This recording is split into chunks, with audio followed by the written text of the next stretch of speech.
Despite what their moms told them, they just aren't talented enough for radio.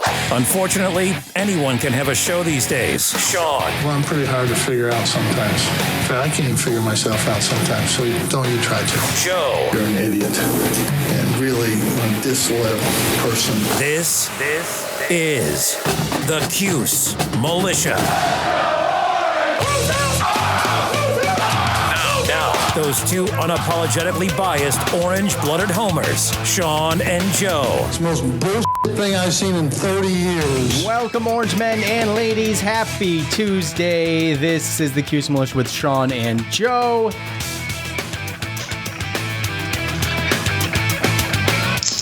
At Cuse Militia on the socials. Go there, join the militia live on X Spaces for the final segment of each show, God willing. Syracuse stays on the road for another week of traveling, heading to Tallahassee this weekend to take on the undefeated number 4 ranked Seminoles. We'll hear your final score predictions and give you our always accurate final score predictions. And the slate is wiped for yet another game heading into a bye week. So, what should we expect? Well, oh no. Probably about as tough as opening that beer can right there. Yeah, what the hell was that all about? That one was tough. I got stuck. It got stuck. Okay. All right. Well, it eventually it was a thing. So, that those things happen. The all-time series between the Orange and the Seminoles sits at 12-2 in favor of the Seminoles. Syracuse's 2 wins came in the inaugural game back in 1966, a 37-21 win, and in 2018 at home, the 30-7 win. Syracuse has never won in Tallahassee, and that's where we head. Last year, Syracuse suffered a 35-17 loss down south. The Orange could only muster up 160 total yards to FSU's 420. 230 of those 420 were on the ground. Schrader was an abysmal 6 for 16 through the air for 65 yards. Mike Norvell in his 4th season and 4 out of 6, I believe, as per his contract, and he's turned the squad around quite, obviously. They finished 10-3, 5-3 last year and took a trip to the Cheez-It Bowl, beating Oklahoma 35-32. Currently this year, FSU, like I mentioned, they're undefeated, 5-0, 3-0 in the ACC. What was it? Clemson, Virginia Tech, and Pitt, right? I believe. Boston College. Oh, Boston College. That's right. The barely win. Jordan Travis, he started his collegiate career in Louisville in 2018. Making this his 6th season. They call these guys the super seniors at the collegiate level. Last year, 3,218 yards through the air, completing 64% of his passes with 24 touchdowns. He also added 417 yards on the ground and another 7 touchdowns tacked onto that. He has 12 touchdowns through the air so far this season and only 1 interception. He's averaging 240 yards through the air a game so far. Secondary rusher Treshawn Ward, he left for Kansas State, but leading rusher from last year, Trey Benson, remains the starting role with 389 yards on the ground. So far this year, he's averaging 7.6 yards a carry on 51 rushes, which is, by my math, carry the 1. Yes, it's a lot.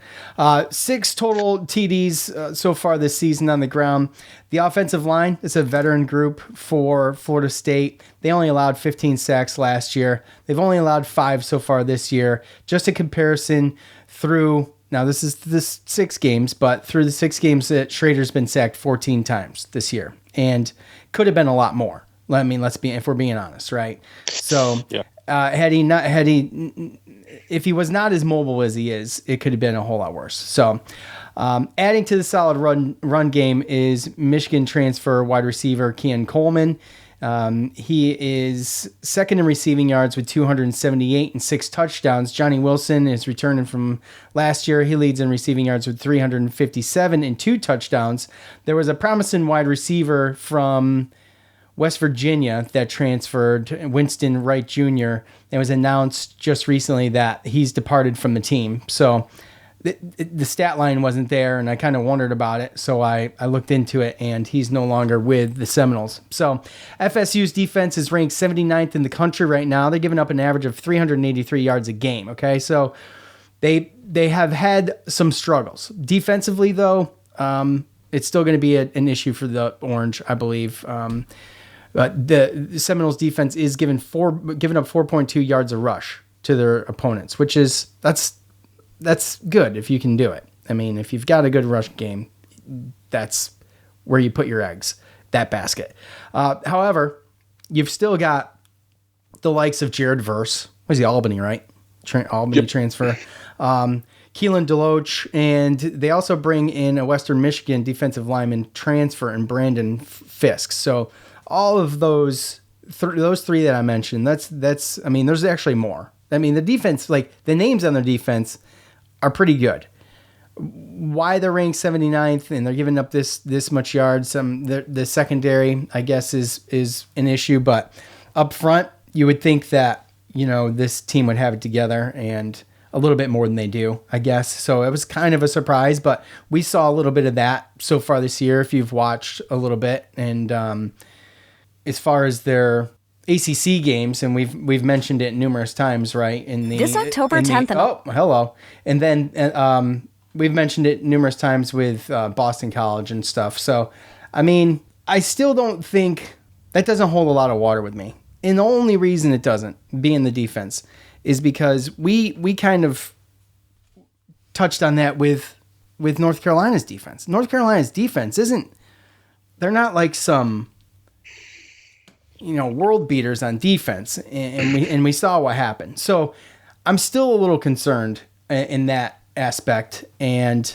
with the names that are there, the talent is there. It's just, I don't know, they've had some hiccups in the road. So it's one of those things. It's a confusing situation, honestly, for me a little bit. It's just yeah, I mean, I think that, right? Well, I think again, we talked about it. North Carolina,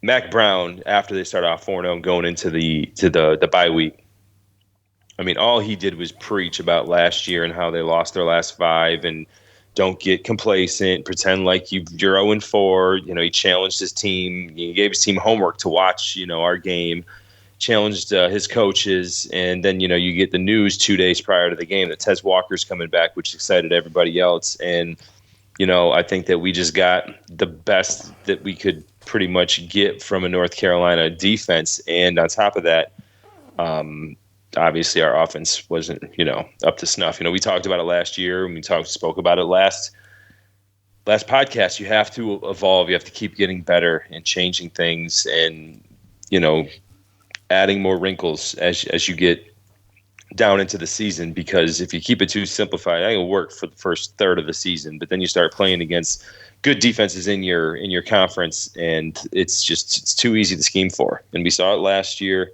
And I don't want to say that we can't get out of it, because obviously these are our three, the three teams that nobody really, I mean, the best 3 teams are playing, right? Even to the point where, our odds of making a bowl game hasn't changed really much at all since our losses at Clemson and North Carolina, which just tells you the odd makers, that these were expected. They're 3 of the top 5 teams in the ACC. What's that? This stretch that we're on with Clemson, exactly. UNC, and which is Florida why, like State. I said, the odds makers look at these teams, and our odds for making a bowl game isn't going down after the last 2 defeats, because of the fact that I think that they were looking at them as these were expected 3 losses. So, but the odds makers, they also expect us to come back and possibly be favored and have a chance at all of the last 5 games. So, we spoke about it.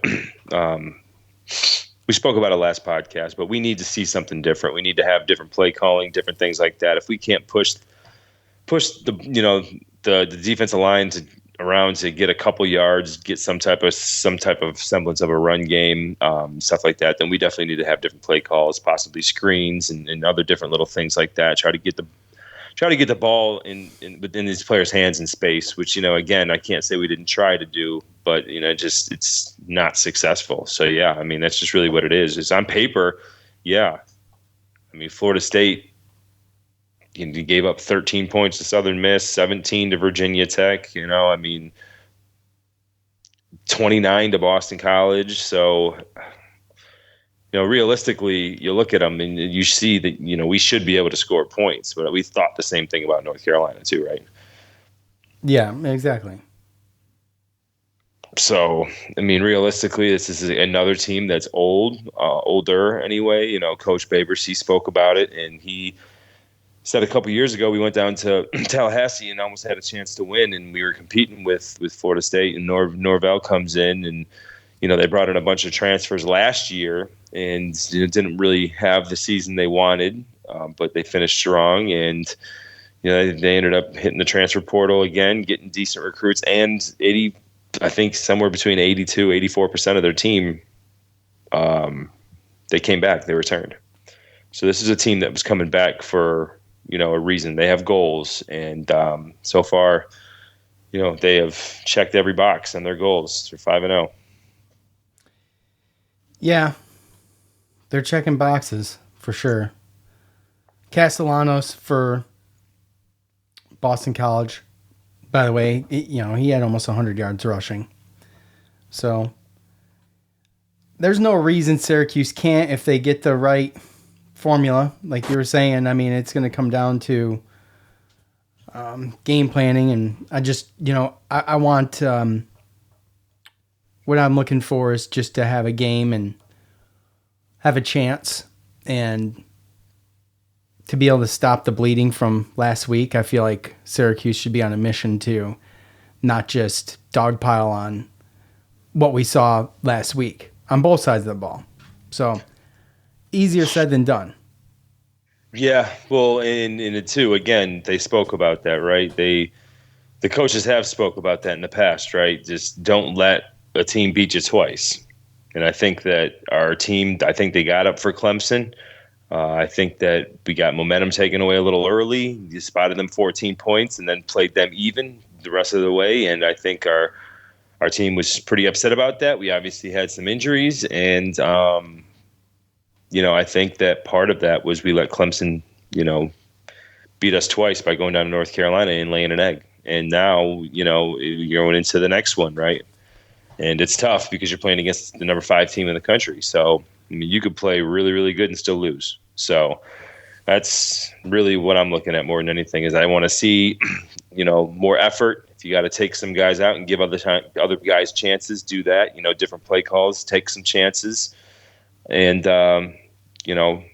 be competitive, because we can't get embarrassed like that 2 weeks in a row. I mean, we can. It can happen. Oh, we could very easily, like, on an honest level, we could watch the same game twice. But that's going to fall on the team, and I mean the whole team, players, coaches, and the likes, on how they handle last week coming into this week. And it's not that I don't have confidence, it's just that we knew it was going to be bad. Have you pull one of the last 2 games out, you look at this game as, well, you know what? We pulled a win out against UNC, or we pulled a win out of Clemson. Let's just put up a fight with Florida State and see where we're at the end. And it's not unfathomable that they could do it. The problem is our confidence. And when I say our confidence, I'm sure I'm speaking for numerous people that are Syracuse fans that just don't see it happening.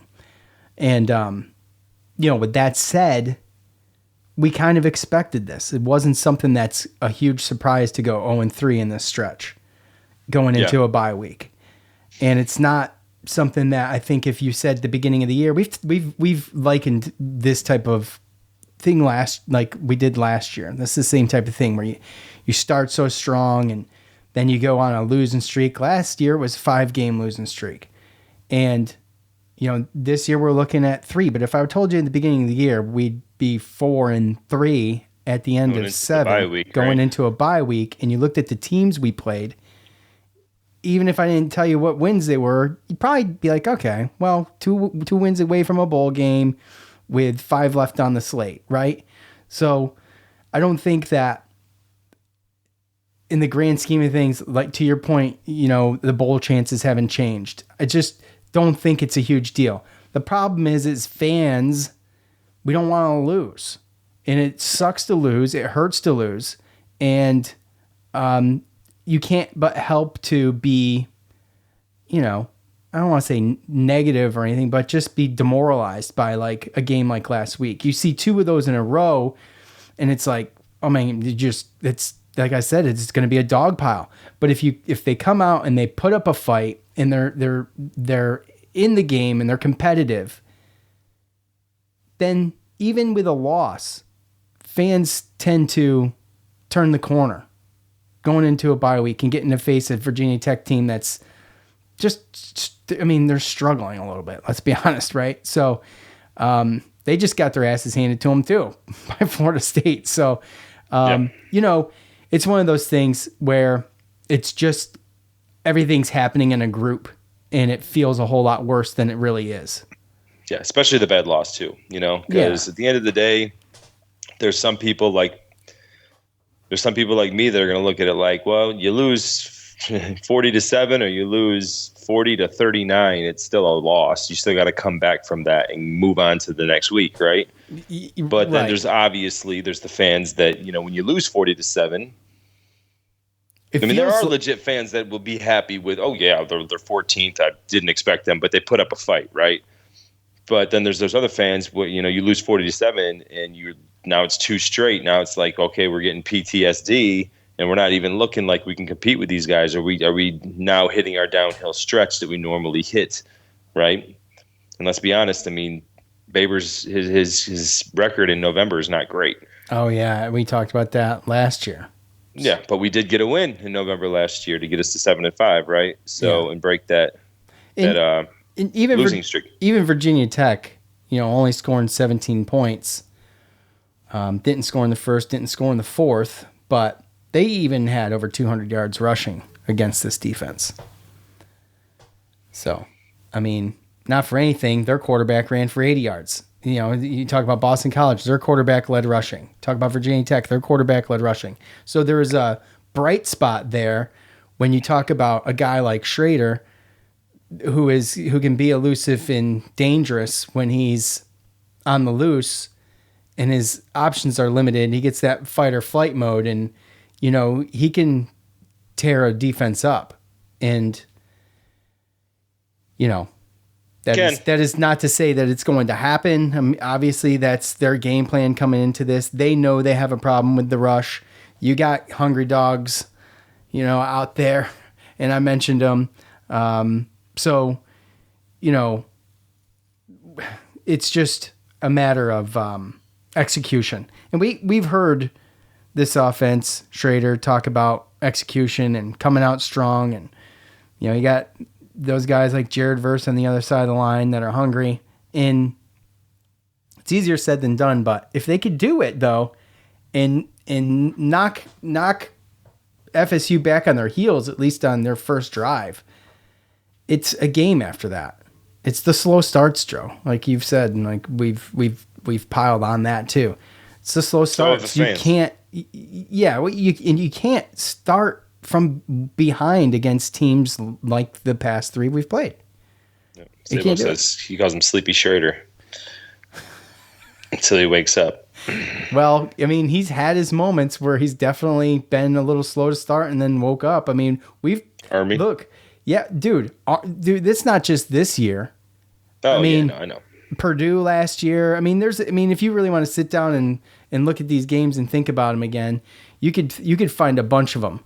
And he, at least he can admit it. I don't, for what it's worth, at least he knows that what the issue is. Right. He's got to have a supporting cast though. And right now, the supporting cast isn't that supportive. And I don't mean that in a harsh way. I'm just saying that there's not a lot of consistency around him. The offensive line, the receivers, LaQuint Allen's he's had plenty of bright spots. We've had different receivers step up, but if they all could step up, it would be a whole different ball game. That's the problem. And I'm not trying to, but trying to, but I'm not trying to be mean in them, but this doesn't mean it goes nothing against these guys' character and the fact that some of them are young and haven't really had big roles yet, so they're still trying to figure it out and everything. But I don't. Most of them are young, right? Yeah, most of them you're talking about two-year players, right? Juniors. So yeah. Sophomores. But I don't think anyone on the offense other than Garrett Schrader and possibly LaQuint Allen in certain situations really scares other defenses. So and I'm not saying that to be me. I mean, but I just think I think that there's a lot of people that are downplaying and not understanding how big of a deal Gadsden was. Just even if he's healthy, I didn't even expect him to put up the same yards because I figured the defenses, but it would have given the other defenses and defensive coordinators someone to worry about, someone to think about, someone to double team to allow these other guys to get open. And now I just feel like we're not that hard to scheme for. So until people step up, until the offensive line gels, we can possibly get a solid running game going. Possibly use the defense's aggressiveness against them and hit up some screen passes to LaQuint and stuff like that. I'm nervous about what this offense is going to be able to do against a defense like Florida State. Yeah, well, I mean, I'm sure Boston College. I mean, look, they didn't win, but they're the best example I have right now because we're better than Boston College.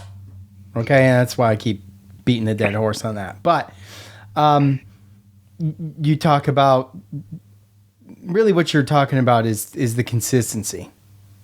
Alford was really close to the second leading receiver last year behind Cooper. So with Gadsden on the field, it opens up other options, right? You don't have that guy who's leading the receiving core that they're like, you need to watch out for this guy. Right. That's what I'm saying. Yeah. I mean, that guy is not out there. And when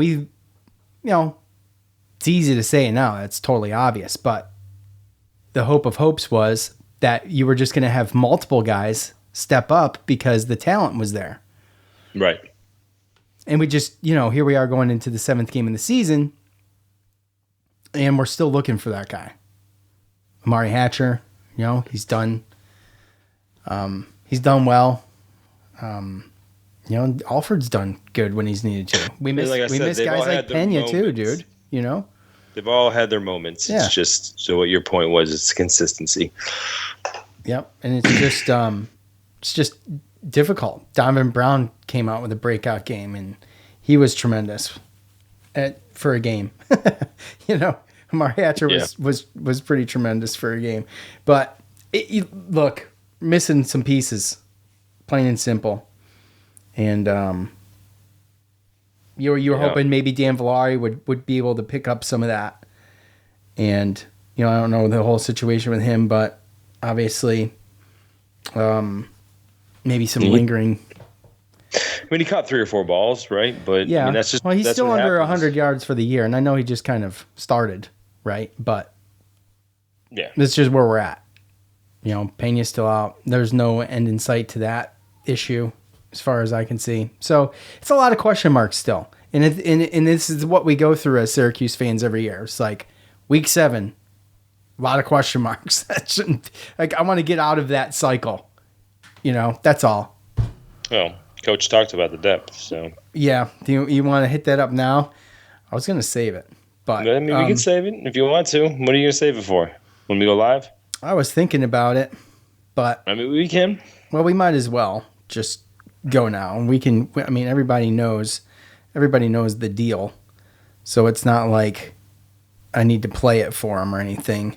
And just so you know, I'm getting this from Tommy at Tommy Sladek on Tommy CNY on Twitter. So let's see here. Hold on. Here we go. It gets bought. Brent, it's the same old thing. Depth is gone. Our depth is in the transfer portal. You know how many guys we lost. You know what schools they play at. There's schools like us, we're not going to have a lot of depth because it gets bought away. So, Brent, I mean, pretty poignant, okay? Now, you could look at this and take it as face value, Joe, and say, okay, well, I'm sold. That's the problem. I think it could be part of the problem. We said, or was it last? I mean, maybe it was after Carolina, or maybe it was before going into Carolina. I don't know. That Syracuse is without Schrader next year. Talk about transfer portal and NIL. They need to get on it. Syracuse late to the boat on almost everything NIL. Okay.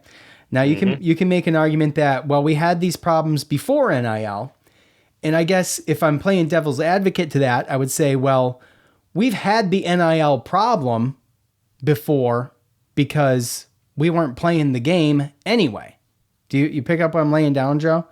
Right. So now that it's in the open and it's legal, Syracuse is late to the show. And I mean, that would be my argument. Although I think, like, if you take a little bit of everybody's main opinion on that whole statement and you put it all together, a lot of it's true. You know, we recruit a lot of 3-star guys, right? We recruit a lot of 3-star guys for football. Right. The NIL, we're late there.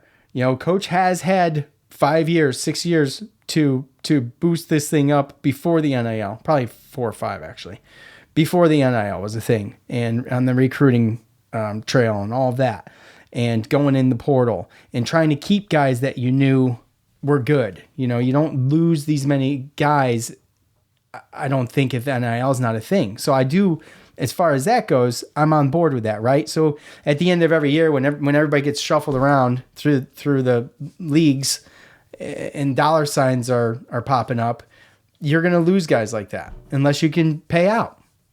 And I think that's where Syracuse gets left in the dust. And we talked before, Joe, about how the NIL is going to hurt schools like Syracuse. It's going to be all of the big money schools who are going to be able to pay out that don't necessarily even need collectives to pay out. They just pay out because they got the freaking money. I mean, look at what some of these places pay their coaches. You know, some of these schools don't even need collectives and NIL funds per se from outside sources. They just use their own damn money. I don't think the schools can just pay them. Well, they have to be business transactions. Okay, again, money's fungible. I mean, what do you want to, you know? I mean, look, it's all. No, yeah, if our president can get money from other countries, yeah. It's all fungible, dude. It doesn't matter where it comes from. So yeah, we'll just say my guy. point. The big guy's getting 10%. So anyway, yeah. I mean, so it's hard to say. I think Coach. Have you ever heard him be more blunt though than that? Like that direct about an issue. He's a guy. He's a guy that doesn't ever come out like that. In the past 2 press conferences, in regards to officiating and in regards to that, he's obviously frustrated. So there's obviously truth to it. He's not just saying it to cover his own ass. Like he's right. You know what I mean? Well, and if you listen even further, you know, I think Brent Axe asked him another question about asking if Syracuse was catching up in the NIL and this and that to allow him to be competitive, whatever. And he said he wasn't going to talk about it, which obviously he's not going to anyway. So I don't really want to dig into that. But the biggest thing for me is when he speaks about the players being bought, right, from Syracuse, right? And it's not even necessarily the best thing for them usually. I mean, we've spoken about this. Deuce Chestnut is no longer with the LSU program. Yeah. Jod Carter, he's only gotten really any stats against Youngsville State this year. Yeah, and he was a star for us. Like he was. Yeah, Jatius Gear probably would have been a starter this year. In South Carolina, he's barely playing. So, I mean, we lost some guys that would have been starters. And I think that's really where the turn is. Because you can turn around and say, okay, yeah, we got Joe Moore, okay, from Richmond, right?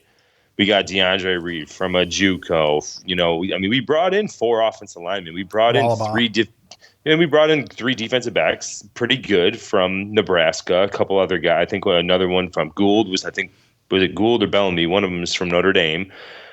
You know, but they were young and they really weren't playing. And there was a coaching change in Nebraska. It's not like we're getting these studs like a Tez Walker who put up 1,000 yards and 9 touchdowns for a Kent State and is looking to go be a star receiver somewhere to go to the NFL, right? Like we got young guys that were good recruits, but they didn't transfer from a smaller school after they've proven themselves like a lot of these other guys that these teams are getting. You know, Florida State's getting good recruits. They're not losing their starters like we are, right? And then they're going ahead and they're grabbing all these other starters from lower level schools.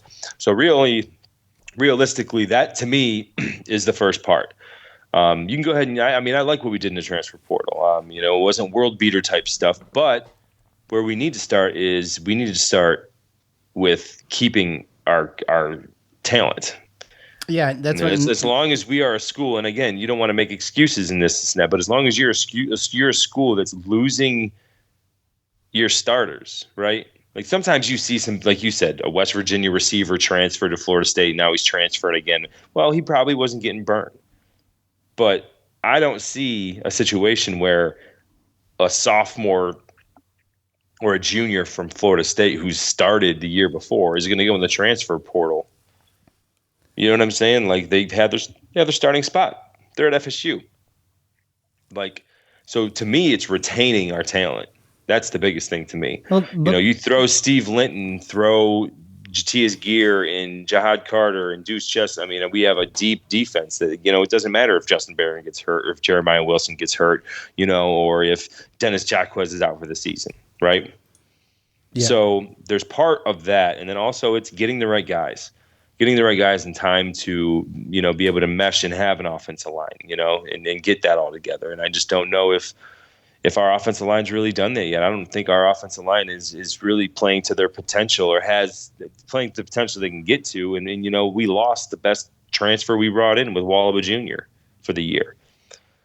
So again, it's tough because we're trying to catch up.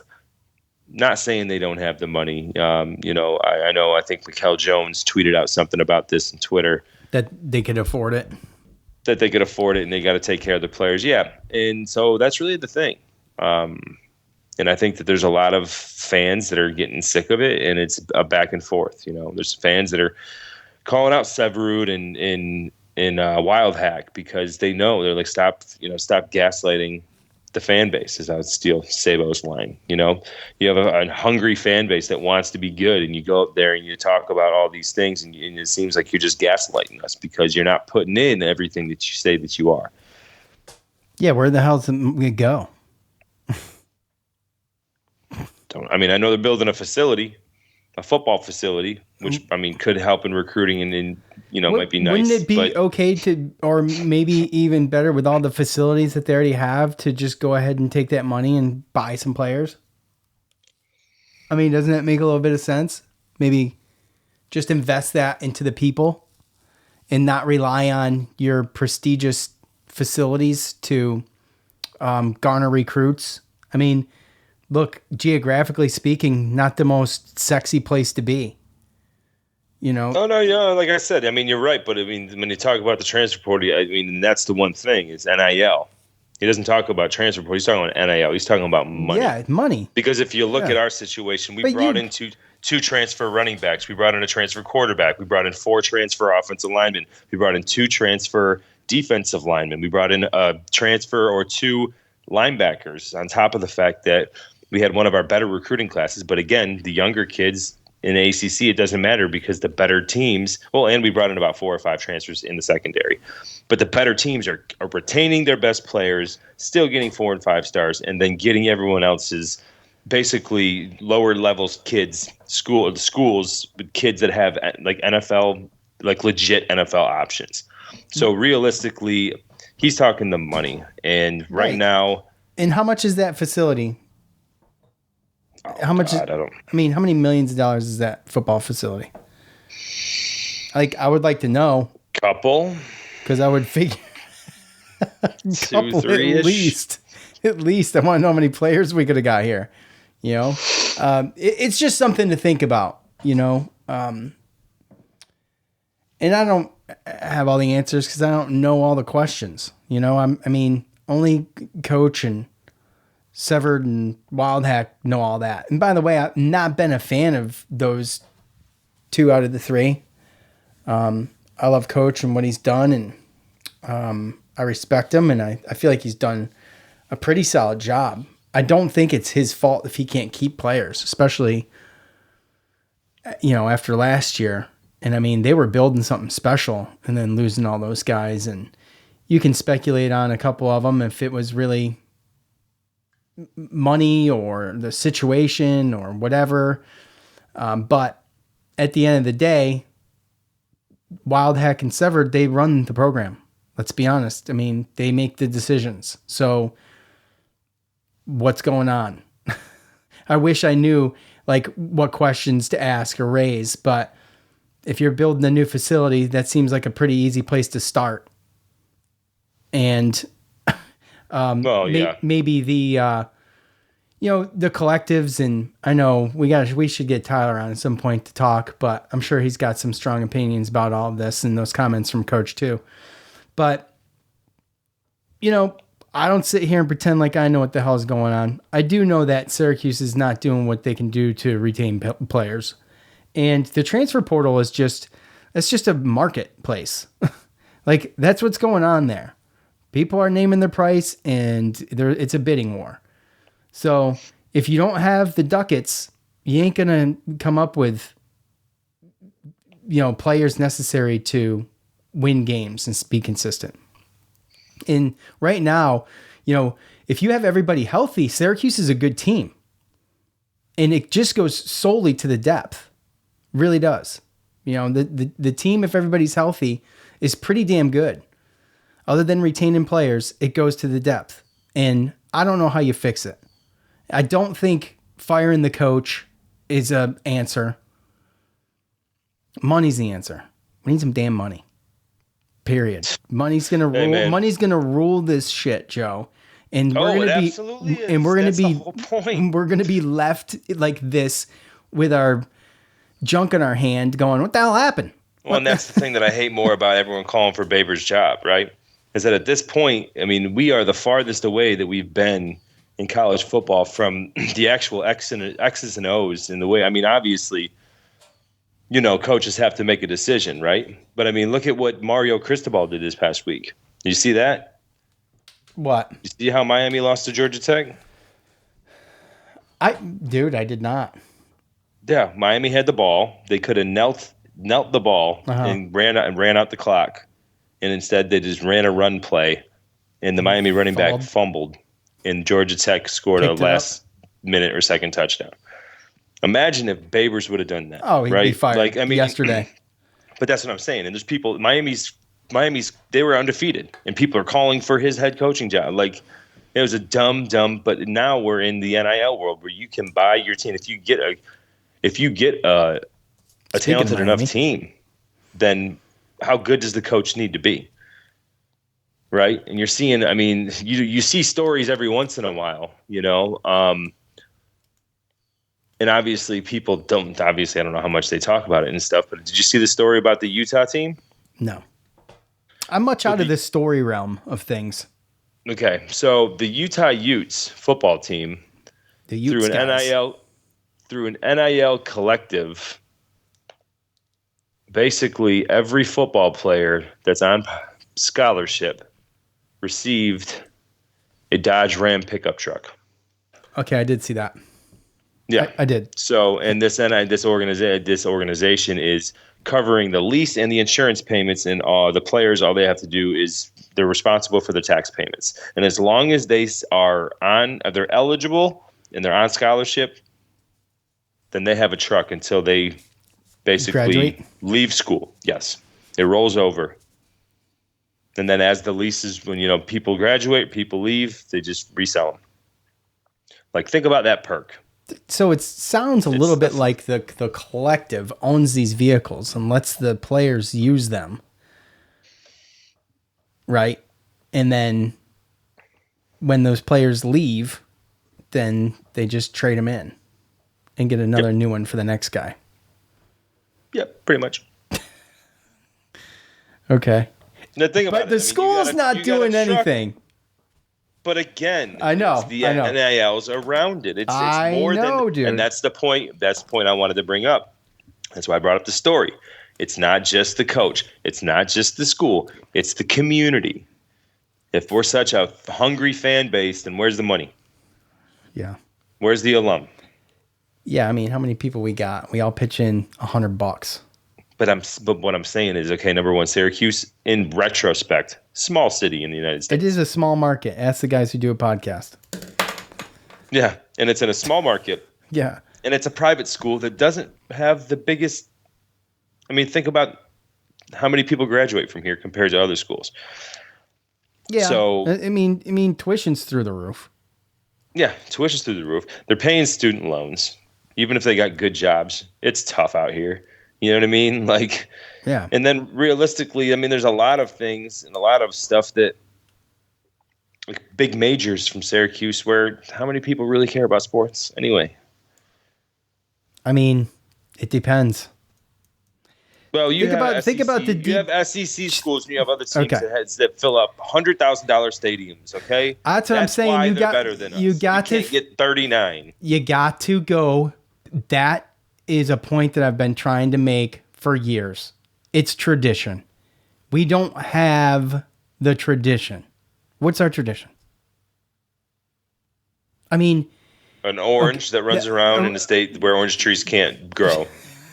okay, that's a terrible tradition in retrospect. How about the Hokies jingling the keys on third down? Oh, dude, we stand up before we make our first basket. In basketball, yeah, everyone and then you sits on their sit hands on your for the rest hands. of the half. Yeah.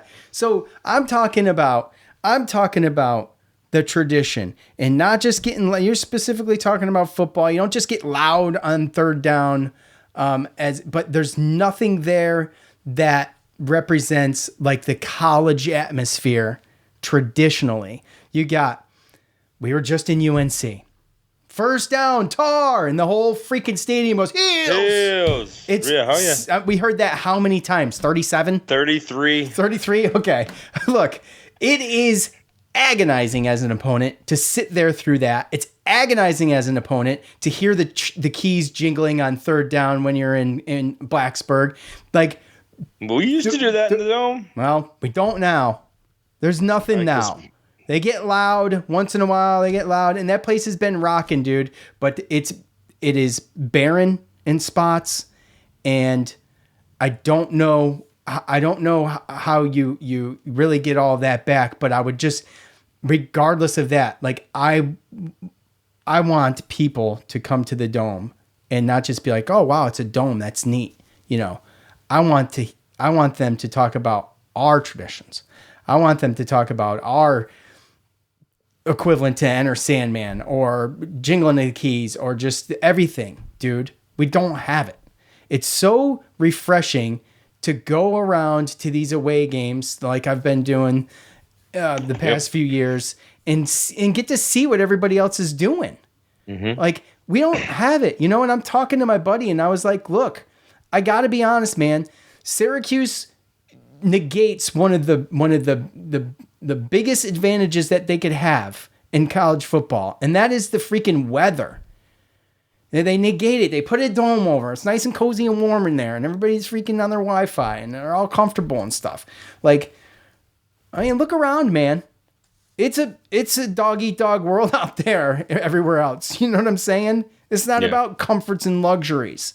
It's about especially tradition. now that we have AC. And then we have these guys, and we have these teams that come in, these uber talented teams that are faster than us, and we're like, we're just gonna smoke us. Perfect weather on turf. Exactly, we're giving them the advantage. I mean, a Florida State comes to Syracuse in mid-October on a late evening or something, and that's different. That's different. You know, I mean, they just spent how much money on this dome? It's like I just feel like, I don't know. I'm probably being overly critical, and I'm kind of more or less just shooting from the hip right now. But you just go around the ACC, and my goal of mine is to go to every freaking away ACC. I want to hit every freaking school, and I want to see it. You know, I mean, everybody knows the Florida State traditions. I mean, God only knows what they're doing in game there. I've never been. You know, I'd love to see the beginning where the guy comes out with the horse and throws the flaming spear. Yes, and you hear the dude. It gives me chills talking about it, dude. Yeah, I mean, I've been to Wake Forest. I've been to North Carolina State. I mean, the Duke one. That was a little different because it was late November. It was a night game. It was there was 5 people out. there. And Duke, their season was over. So, I mean, that was a little bit different. But NC State, Wake Forest, and North Carolina, the games that I've been down here, you see the difference. Easily see the difference. They have beautiful outdoor stadiums, which I get it. They got nice weather. But you see the traditions. You see, I mean, it just, you feel like you're at a college football game. Yes, it is like being in the game, you know, when the old NCAA game and you're hearing the drums beating in the bands and you got all of it, dude. The feels and the smells and the sounds, and you just want to close your eyes and just. And that's be not there. even 50% of the SEC and Big Ten big boys. Oh, I mean, I know. I'm only comparing it to the ACC. I know. Yeah, go to Alabama and sit in one of those seats and just look around between the hedges. Yeah, I mean, seriously. Go to a Tennessee-Florida game. And we don't even need to be like that. That's why. No. That's what I'm saying. Like, but you have to put things in perspective, and that's what I'm saying. Is that, and it's not even like. I hate it because I know I have so many friends who are fans. You know what I'm saying? And I have so many people, especially considering the cost of living up there and the situation. People just sometimes don't have time to go to games. I get it. But there's a lot of fans that complain about some stuff and complain about the product they put on the field that really don't put a lot of effort into what if the fans part, I guess, so to speak. Yeah, and that's the fans part. Like I said, my boy Greg, he has donated money. He has had season tickets, basketball and football forever. And I think somebody like that has the right to bitch about that, but there's other people that sit there on their couch every weekend and then they go on social media and they sit there and talk about the product of the team and Dino and this and that. And when are we going to be good? Well, I promise you, I've been down here when Wake Forest was good, when Wake Forest was bad. The people down here don't care. They don't. Look, here's the thing. I haven't even listened to this yet, but I just recorded it just as a reference. Okay, so let's see if I can get this to go. And of course, I can't. What is going on? Oh, I know why. I'm sorry. You have to turn the volume up. All right, here we go. And the ball carrier takes it close to the 5-yard line. First down, Tar. Hello. I mean, that's pretty sweet. That's significant. Every time. And the whole crowd participates every time. And they're annoying as hell. It's annoying. And that doesn't even do it justice. I mean, via phone. I mean, obviously it's way louder than that. Mm-hmm. But just some perspective. And to our friends that are all going to Blacksburg, you're going to be prepared to be blown away. Because it's amazing. And that's just a drop in the bucket, like Joe was saying, to what goes on in some of these SEC schools and the Florida States, the Clemsons. The Ohio States. The Ohio State. Oh, yeah. I mean, I was kind of sticking around the ACC. Yeah. I get it. But I mean, I said SEC, Big Ten. Yeah. I mean, this. So, anyway, with that said, my bitch fest is over. It's time to hear from you.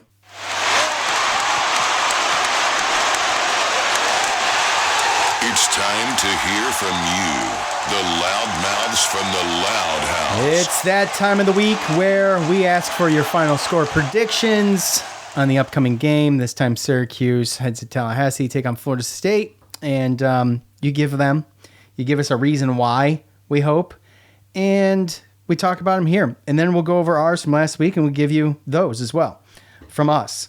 The always accurate final score predictions from Joe and I, which, last week was we're usually pretty decent, but last week was not good. That was not good. Anyway, I digress. Let's start with this one, because I think it was the first one to hit, and I like it. At Mastro Leo, I don't like this game anymore. And look, Michael, I totally get it. I do. That had me cracking up, actually. I don't like this game anymore. I don't either. Our boy Cap doesn't give us any meat. He's in the spaces though. So at OLQ's 28-21 bad guys. Oof. Our buddy Luke at Level Up Luke 42-0. Smoke him if you got him. I am assuming that is an SU win. 42-0. I think maybe. I don't know. Huh? But I don't get a team here. That's a dumb assumption. I know. I'm trying to stay a little bit positive, Joe. I mean, I get it, but you know, okay. Level up Luke? Yeah, it's our buddy. You might as well be level-headed Luke. He's too smart. You know what he's talking about. He's too smart for that. You're right. At R Boris 9, 48-3 FSU. I'm still in shock from last Saturday. If Syracuse scores more than this, it could pull me back. More than 3. Too many missing pieces out due to injuries, and we just don't have enough to compete, unfortunately. Look, you know what? It's almost like he was listening to the first end of the show. Almost. You know? I mean, it's amazing how smart some of these guys are. They can do their own podcast. Maybe they can take over for us. Looking at some of these scores, I mean, honestly, too, like we know where we're at. And if you're a Syracuse fan that kind of knows what's going on, obviously you want to cheer for the best, hope for the best. But I mean, I'm going in expecting the worst in this one. We talked about it last podcast. I think that we're going to need a reset during the bye week and going into our last 5 games in a month where we don't usually do that well. So, I mean, just if you're listening, just expect a loss. Sorry, not sorry. Look, we're not here to fluff your expectations. Okay, and I don't think there's a whole lot of fluffing that needs to happen right now anyway. But look, I love walking fans off the ledge. Love it. You take them right to it, though, too. You like that part, too? What? You like taking them right to the ledge, though, too. You like that part, too, huh? No, not really. No. Sometimes you just got to be honest. And that's really where it comes in. This one's really, really tough to walk anyone away from any ledge. You know, we'll be back next week for that. Maybe. Stop. I'm kind of with with Rob in that last comment from Twitter is like, draw me back in. Like, I'm obviously Cuse for life. I'll watch every freaking game. I'm gonna hope for the best and expect the worst this game. I just want some competitiveness. I want some heart. I want some spirit, for crying out loud. You're gonna be in a tough environment. If I'm Syracuse coming off that loss and UNC's a tough environment. If I'm Syracuse coming off of that loss and you're going into a place that's going to be more traditional, more raucous, more rowdy, more insane, embrace that shit. You know, I mean, embrace it. Use it. Got to. I mean, that's minimal. Otherwise, you're just destined for a blowout. Well, yeah, there's that. Here's some positive news. Okay. You want me to be positive? I'll be positive. Yeah, that would be nice. We started out as a 19-point underdog, 19.5 point underdog, something like that. And now it's to 17.5. Okay. So, all right. I'll take it. So we have the bettors so far choosing Syracuse to cover the spread. There's positive. Yeah. At Murdoch, 13-29, FSU 40, Syracuse 0. Now, I don't think we get shut out. Golly day. I hope not. I don't think we're that bad.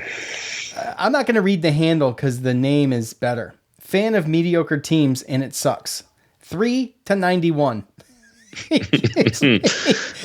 he gives us no more than that.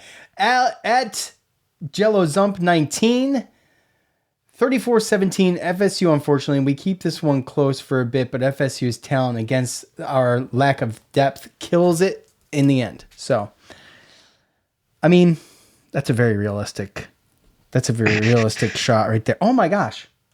Oh, okay. It's very close to my score. I was just checking that. It's very close. So, and that's, I mean, you got a camera on me, Angelo? What the hell's going on? I mean, that's how I would sum it up. I'm totally 100%. That's my comment right there. I mean, we talked about starting slow. Obviously, you're done. Syracuse is done. If they start slowing this game, it's going to be tough to watch. You know, and let's be honest. I left in the fourth quarter. of the UNC game. I had a 3.5 hour drive, and I left before you. And I have YouTube TV. So I just watched that, and I walked down the hill back to the car, which took 10 minutes less time to walk down that bitch than it took walking up it. Well, did you have a kid on your shoulders walking down too? No. There you go. Hell no. Not only no, but hell no. At Alex Carolyn, 17. Yeah, Carlin. That's it. 35-3 FSU. I've given up on thinking we have the playmakers to play with 4 and 5 stars. We just have no depth. I mean, that kind of goes to our conversation earlier. Sometimes I wonder if we should just do the show all live so everybody can hear this, because I haven't not come here yet, and a lot of this is we are kind of covered. Go ahead. I have a similar one. Top fan Michael DeLello. Okay, let's see.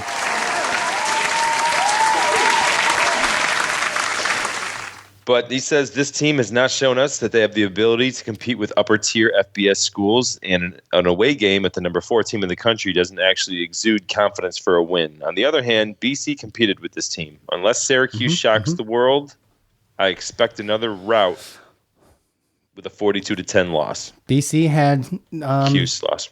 Yeah, well, they had success running the ball with their quarterback. They had success running the ball. But again, that was the thing. He was just a newer quarterback, right? And it was at BC, so there was some conditions, because I believe that it was the weekend of that kind of hurricane thingy. And at the same time, too, we also have to understand that Boston College also scored the last 16 points of that game. It was 31-10 in the third quarter before, I don't know if Florida State got disinterested or this Boston College quarterback came in. I don't know, but it wasn't like Boston College was just in the game the whole time. But they made a run and they got close. Yeah. At No Blanchard 44, 36-28 Cuse wins only because I'll be in attendance. That's pretty awesome. Wow. That's a big one on my list. I mean, that is the biggest one on my list to go to. Is FSU. And I think we play them for after this, I believe we play them for another 2 years, right? We play them every year. They're part of our 3. I thought it rotates though. No, but you have 3 teams you play every year. Okay. And they're one of them. Yes. Okay, so that's going to alternate now, because the last 2 games have been will have been in Florida State. Right. So next year they'll play at the Imperial Dome, and then the year after. So the year after, that's going to be 2025. Yeah. So if we're not in World War III, then we should be able to go at that. And who knows? Maybe it's easier to get there at that point. I don't know. Who knows if the game is played? I mean, who knows? But that would be my plan. And regardless of whether or not I think Syracuse is going to be able to hang in 2 years from now or not, that's my plan. And that's just one on the list. That's why I read Noah's comment there. At Drew Cuse, no matter how bad things may seem, I got to believe Cuse wins every game until they don't. Cuse 22-20. Win it on a safety. Okay. I like that. Could you imagine? Oh my gosh. That would be crazy. It would be crazy. I mean, I got a lot of. It's not going to happen. It would be crazy. I'm just going to throw them out here, though. This one guy doesn't even give a score. He just says, personally, I think that you're going 0 for October. Well, then I got, traditionally speaking. Then I got a 35-9, a 33-10, a 72-7, a 45-10, a 49-3, a 56-0, a 38-3. 48-7. One guy says big Syracuse win, but all the other ones basically have Florida State winning. So I see a 63-0. Yeah, Jake Maley. It won't be good, but 4-3 with 5 winnable games to go. Doesn't give a score. Just says we're going to lose. So that's a lot of what's going on. Right? I mean, I got really one good one left. So you want to save it? I'm going to do at Baptized by Fire 7-35-17. Florida State. O-line really looked beat up after the game against, I think he means UNC. Multiple starters in that group were limping into the tunnel after the game. Schrader has no time for anything. And that is about sums up that past game. So those are the things that are concerning. Just watching all of that last week. It was unfortunate. I mean, yeah, it just doesn't seem like we're not, I don't want to say, I'm going to use the word exotic, but I don't know. I mean, and we just need to use we need to figure something out. Yeah. Well, we talked about against the opening schools and, when we're playing the Colgates and the Western Michigans and things, and we're like, yeah, we're going to see them open up the playbook soon. And it's pretty much been par for the course. So that's what it was. And then it worked okay with Clemson for a little while, but then North Carolina had basically 2 weeks to get ready for it for the most part. I mean, not 2 weeks, but. Yeah, just about. Well, they had a bye, but obviously they had to see, they watched the game a week before, but that's all they were preparing for. So, yeah. Let me see if I think that's it. I think that's all I got, Joe, which leads us to this. It's that. All right. Well, time. I got. Oh, you got your grand finale. Okay, let's hear it. Yeah. So it's basically based upon, you remember the comment on Sunday with buddy Andy Stewart, who lives in Florida, and he said he's supposed to go to the game on Florida State on Saturday. Anybody looking for tickets? Oh, yeah. That had me cracking up. Right. Yeah. So he replied on the final score predictions for the game, and he starts off and nobody wanted my tickets, so I guess I'll be there. Win or lose, I bleed orange, and I'll be at Virginia Tech too. Playing this game tough and not just quitting means everything for this team moving forward. Winning 8 games this year is an improvement. The only way you get better recruiting to compete with the big ACC schools is showing recruits year after year you can put winning seasons together and beat out the other middle and lower tier ACC schools, something we haven't been able to do. With that said, FSU 35, Syracuse 20. Hope I'm wrong. Just lose respectively. And that's boom. I mean, that's it. Yeah. I mean, lose respectively and try to win. I mean, you want to be there at the end, but don't get freaking blown out. And I mean, if you start the game trying to stop the bleeding from last week, you've already lost. Yeah. So, what was in there that sparked something in my brain that just fizzled out in defeat? The hell was it? Was it about the recruiting? Yes, it was. Okay, look, when you talk about going in the transfer portal and the coach's comments, which we addressed earlier in that conversation and things like that, you've got a lot of guys on some of these teams that are 4- and 5-star recruits that are sitting the bench, right? And I guess they probably try this, but to just go, start recruiting people's benches. I mean, you could come up with a hell of a team in some aspects. You start doing that, maybe. Yeah.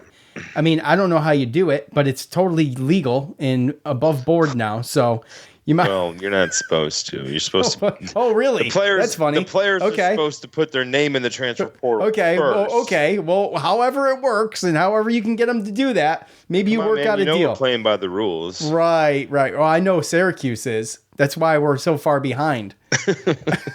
Yeah. And that's the thing, too, is all these unintended consequences like we talked about, right? Yeah, to try to be... Jihad Carter, Jatius Gear, Deuce Chestnut, not really doing anything. They had starting spots here.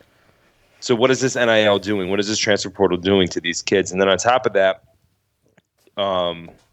we get these recruits, we get these recruiting classes, but if they're going to be 3 stars and we're just going to fill in with transfer portal guys every year. How many guys are these? How long are these high school recruits going to stay with us or try to develop without putting their name in the transfer portal and trying to find a better place? Because you just keep going and grabbing the replacement, right? Oh, any type of guy that's like, oh, this guy's graduating, so next year it's my time, right? It's my time. I get ready off season, and then all of a sudden, transfer portal, you're back in 2nd, 3rd string. So there's a lot of unintended consequences with this stuff, and I still don't think that the full equation has been figured out, other than just a lot of money. I think that is the full equation. I mean, I do. That's gonna rule it, and it's what's gonna ruin it, and it's already starting to ruin it a little bit. It is. So because some of these kids are gonna make bad decisions for themselves, like we talked about. I mean, after last year, I was pumped up about Jatia's gear coming up. Okay, he's going to be a solid starter next year. And we were looking at Jahad Carter and Deuce Chestnut as, they're D-back you. We put 4 defensive backs in the past 3 years in the NFL draft. We were in the NFL. We thought those 2 were the next ones, right? And now they're in a position where one of them isn't even in school anymore. And the other one now, Jahad Carter, he's got 1 more year next year to come back to Ohio State and prove that he can be in the NFL. That's tough. Okay, you're not getting any burn on the boob tube. You're not on the stat sheets. It's gonna nearly obviously utterly impossible to further your. And if you're a high school recruit and you're trying to make it up the depth chart, and you continue to see these coaches that recruited you, that wanted you to be there, that are like, all right, man, one day it'll be your day, but every year they just keep recruiting a replacement through the transfer portal. That's going to push those guys out too. So. Recruit the benches. Get those guys. So, hey, look. Well, like I said earlier, you got to start in spot. If our expectations come when we become the team that isn't losing our best players to other teams. Yeah. And also winning games we shouldn't. You have to win games. I don't think that happens first, man. Well, I think you're right. I mean, every dog has a day, but I think you're right. Yeah. Yeah. Well, we talked about it. Every dog has a day. Okay, great. We beat Clemson that one year when we went 5-7. 6 years ago. Bowl game. 6 years. And we didn't go to a bowl game. Yeah, of course. But like we spoke about, I mean, I think the amount of winnable games, right, in quotations, right, in air quotes, winnable games. I mean, there's been a lot of seasons where we've looked at the schedule and been like, oh, lost. This year, I don't think right now it's not the same thing. It might be after last week for a lot of people, but yeah, the amount of games that we went into the season saying, okay, we're probably going to lose that game. Not even a 50-50. Like, this is probably the least amount in quite some time. So that says something too. Yeah. All right, Joe, look, you've evened up 3-3, you and I. So going into week 7, got 6 games left. You can either receive or defer, but it's your turn. It's your time, I will receive. It's your time, Joe. I will receive. I'm not changing my score, but go ahead, just in case and just in case you hit it, I'm not changing it. Just letting you know. Well, maybe I will, actually. Stats look super close. They played way better teams than us. They've scored over 30 basically every game. So.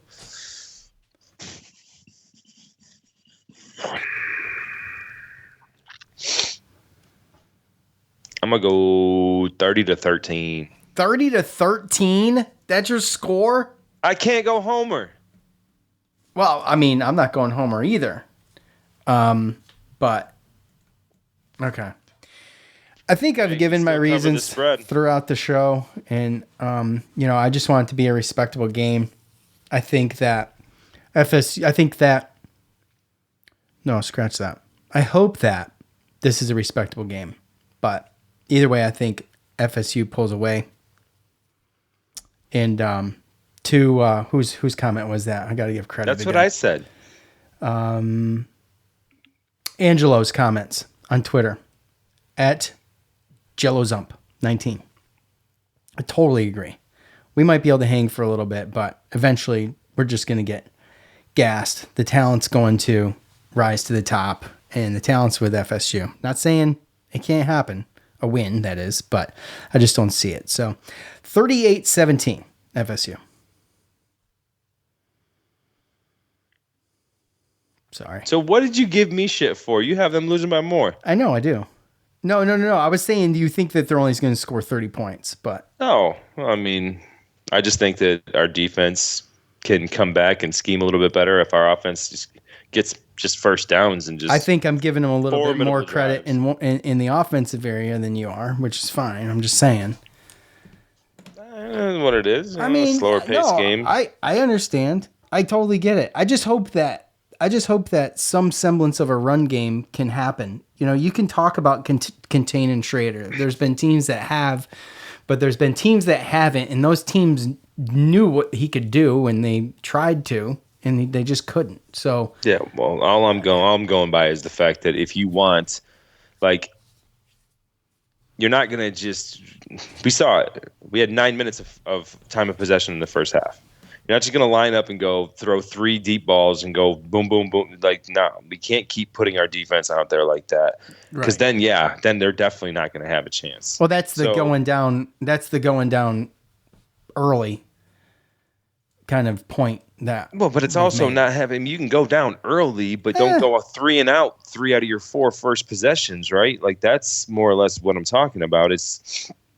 I mean, obviously, there's the punt block, and there's all. We don't want to go down that damn rabbit hole again. Put the defense right back out there, but I just think that we have to game plan of trying to run the clock a little bit more and trying to just get first downs. We talked about that last game. Try to get first downs. Slow it down. Yeah, we talked about that last game. Like you're not helping anybody speeding up the game against a team that's better than you. Right. Exactly.